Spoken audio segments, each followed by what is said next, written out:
Sveiki. Kviečiu Jūs palaikyti vieną žmogų, kuris nori surengti referendumą dėl nekilnojamo turto mokesčio. Ten realiai yra nesudėtinga, tai reikia 15 narių, kurie pasirašytų prašymą ir nuvažiuotų į Vilnių, ten bus posėdis vieną kartą. Tai vat. Tokie maži darbai, aišku, jeigu norim rezultato, reikėtų didelių darbų, bet apie tai plačiau. Kas įdomiausia, su šiuo žmogum prieš 2 metus prasidėjo diskusijos, nes, kaip žinot, mes ieškojom bendraminčių, bendražygių ir bandėm apvienyti visus panašiai šnekančius. Tai vat ir su juo teko susidraugauti ir mes vesdavom diskusijas. Jis visada norėjo labai referendumų, bet kokią kainą ir aš buvau prieš.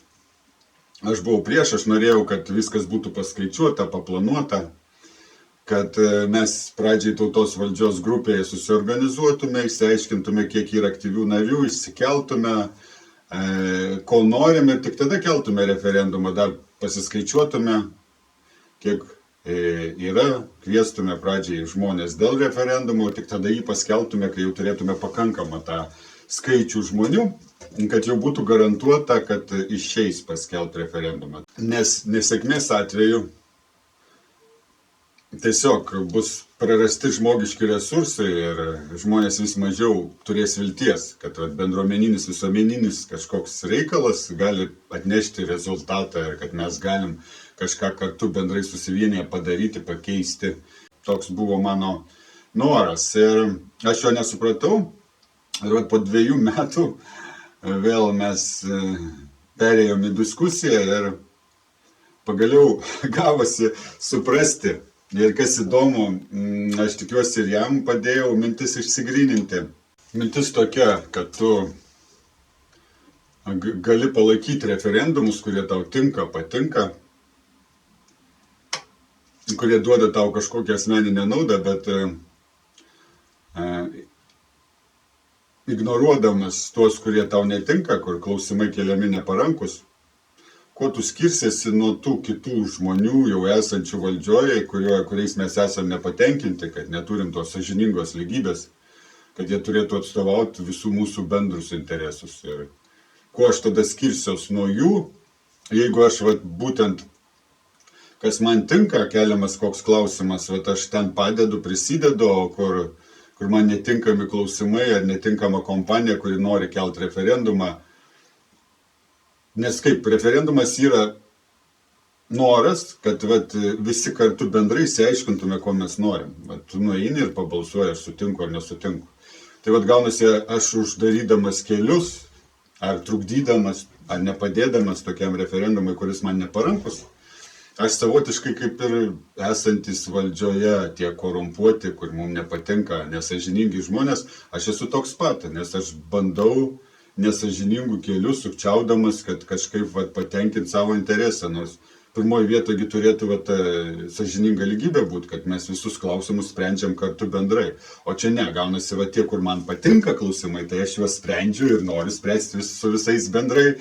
O kur jau matau, kad man, jeigu nubalsuosim ne taip, kaip man reikia, jau aš tada nukentėsiu, gali būti, tada aš jau kažkaip bandau išsisukinėti, jau nesprendžiu, trukdau tokiam referendumui įvykti, arba nepadedu jam realizuotis. O iš tikrųjų mes, kad ir prieš kažkurią nuomonę ar kažkurią veiklą, jeigu mes tikrai sąžiningi, teisingi ir už tą sąžiningą lygybę, tai mes turėtume siekti vienas kitam padėti iškelt į viešumą tą referendumą, kad padaryti taip, kad visi kartu spręstume visus klausimus. O kas dabar dėl pergalės? Reikia suprasti vieną dalyką, jeigu mes fokusuojamės tik į pergalę, labai svarbu suprasti, tada, kad mūsų santykiai labai trapus.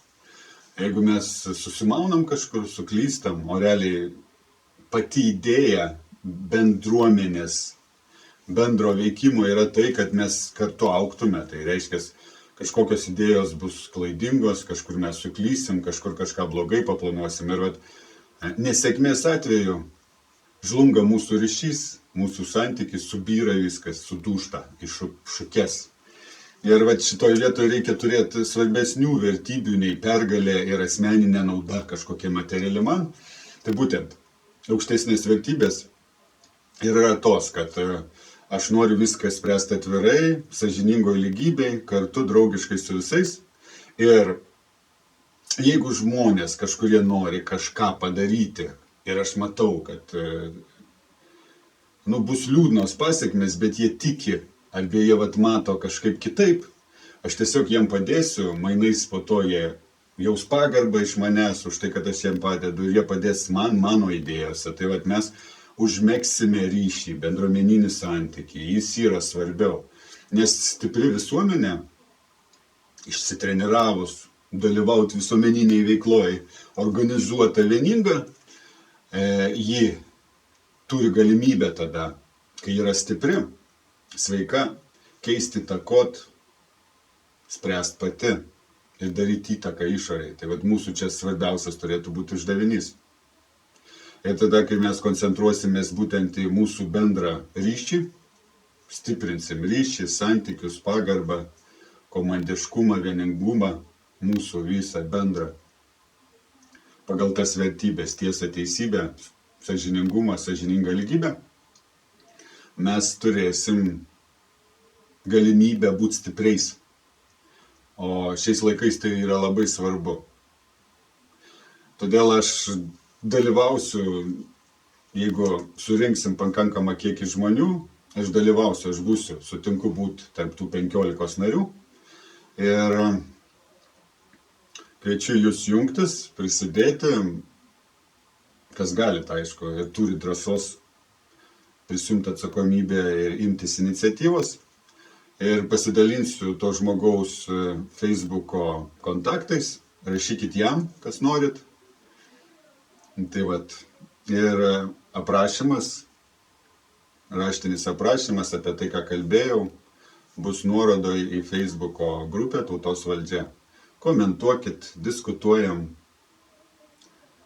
dalinkite savo nuomonę apie tai, ką pasakiau. Ir iki kitų kartų. Ačiū, kad klausotės.